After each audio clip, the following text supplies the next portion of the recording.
Welcome to Message from the Masters. Life's a journey. Enjoy the ride. I was raised in a military school overseas. My dad was in the military, and we moved to the States, and I had enough credits to graduate early. I did not like going to school in the United States. I did not like it. It was not a good experience for me. So we had a meeting with my parents and the principal, and my dad said, give me one semester straight A's. You give me straight A's, you can get out of school early. But the principal said, you either have to go into a trade school or into the military, and I was underage, so my dad would have to sign off for me to do that. And he said, there is no way I'm putting you in the Air Force and putting you behind a $1 million machine. There is no way. And I thought, okay, so trade school, I just didn't want to go to school. And I said, you know what, I'm going to go do hair.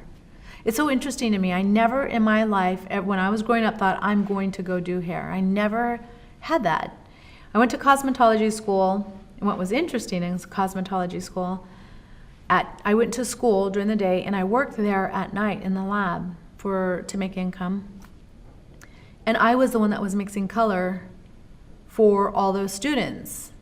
And I was making developers with the hydrometer, because remember it was 120 volume, and we had to mix it with distilled water. I think that's when I started falling in love with the chemistry of color.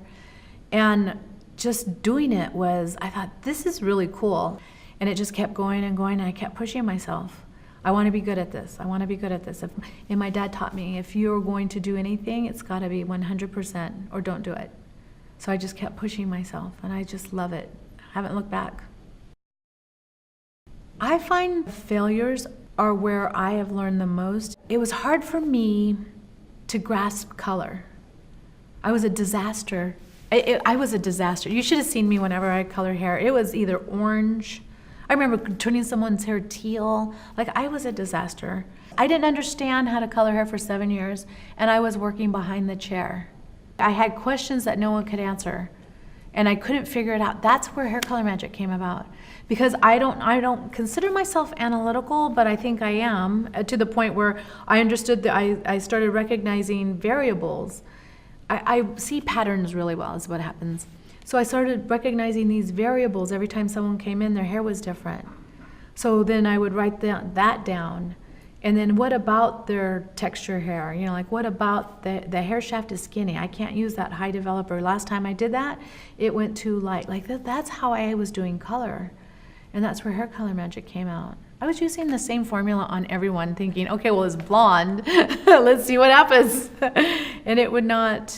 It was just, that was the biggest failure, which I guess is my biggest success.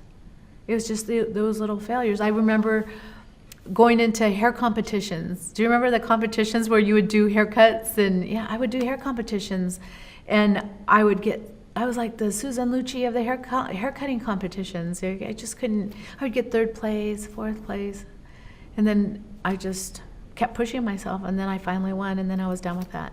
So I just think my biggest failures are what pushed me the most. Instead of taking them as a failure and not growing from them, because it can be devastating and make you stop. I wouldn't let that happen. I was a very stubborn little girl, and I'm a very stubborn old lady now. and I just look at whatever is in front of me as a challenge. I just turn it around to make it good. I question myself continuously, always, even with the show. I had a great team, that kept me on track, and it was really great to see, because I thought that these people kept me to where I knew I was good, and I felt the confidence still, and I was there, and I always question myself.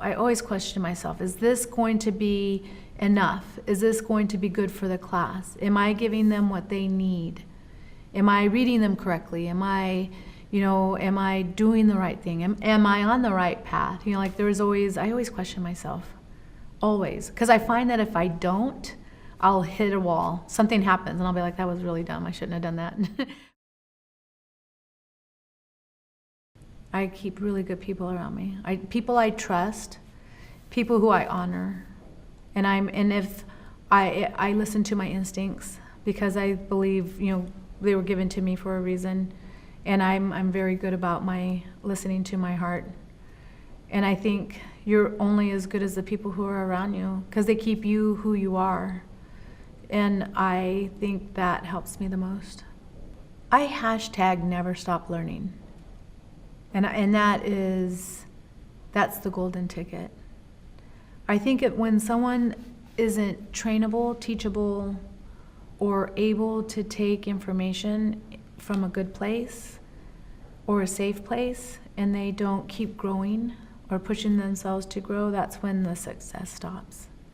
It's important to keep growing ourselves. And even if someone says something to you that you don't like, or it hurts your feelings, or you don't want to be in that class, or it's intimidating, to be uncomfortable is the best feeling to have. That's how you know you're growing. And if you're not growing, then you're not going to be successful. For years, I didn't. And I'm a stylist behind the chair still. And I didn't charge what I was worth because I didn't think what I was doing was right or good enough. I was good enough, not right, but good enough. And really, what is good enough? And it took me a long time to realize it will never be good enough if you're a good colorist, because you should always say, that's great, and next time I'm going to do this to make it better. That way you push yourself as a colorist. It took me a long time to figure that out, and I don't want our network to have to go through that. I think we're at the point where, as a sharer of information, I want to make sure everyone is elevated to the point where our industry is, when people look at them and they come in, they honor what they do. So to charge what you're worth is the first part of recognizing confidence. To make sure that I do things 100%. It challenges me, but it really sets my standard high. I really have to make sure that I'm 100%. And that can be challenging sometimes, being tired. You know how it is when you're working all the time. I think that's probably one of the biggest challenges, is trying to be 100%. Give 100%. I think if I disappoint someone, I feel like, dang it, yeah. Or if a participant didn't get enough in the classes, or at the salon, the team's feeling neglected, or someone's unhappy about something. I'm number 9 out of 10. Kids. Yeah. So I'm the one that's like, are you okay? Are you okay? Are you okay? Yeah, I'm number 9 out of 10. So I think that's where that comes from.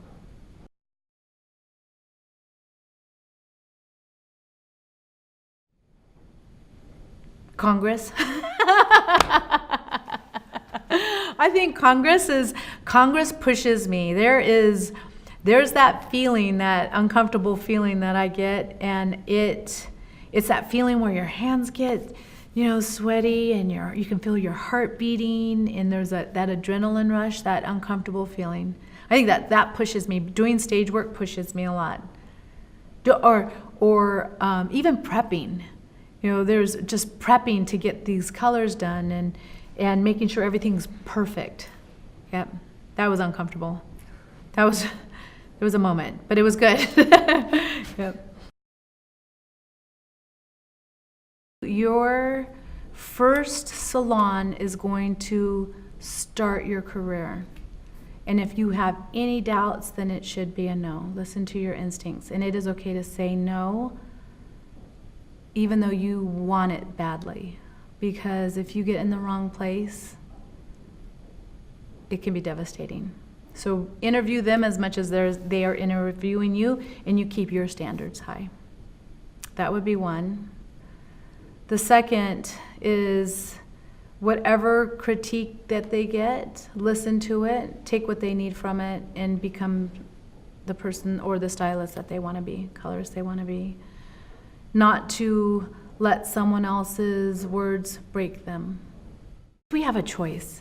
if something bad happens, we can either live here or we can take the lesson and move on to here. I feel like if we stay here, then we never grow. And that's part of the success part of it. Hair color magic, Luis gave me the first workbook that we had, and I was like, oh my gosh, what the heck was that, compared to where we are now. And that was embarrassing to me when I saw that workbook. I was like, what was I thinking? But, I still have it just to remind me, this is keep your standards higher than what, we're always growing. You're always growing. You're always growing. I'm at a crossroads. It's funny that you're asking me this because I don't know. I've been doing hair now for 33 years. I don't think I would ever want to stop doing hair. I don't think I'll ever want to stop owning a business because I do like having a safe environment for my team. And I think I'll always keep teaching. So I don't know. Something's got to give. I've got to slow down somewhere, and I haven't decided what that's going to be. I will say what I feel, what I know, what I observe, and without hurting anyone's feeling. I am very honest about what my answers are to people. I will never direct them, especially when I'm teaching, about hair color or about professionalism or about friendship even, or love. I'm very honest. I think that if you don't say the words, then you aren't you. If you say what you think people should hear, then you're not authentic to who you are. And how can someone love or like or connect to something that's not real if you're not using who you are? And that comes out with your words. That comes out with your words. That's why I have to be careful with the F word. That leads us perfect segue to our last question. What's your favorite curse word? Oh, is it? That's the last question.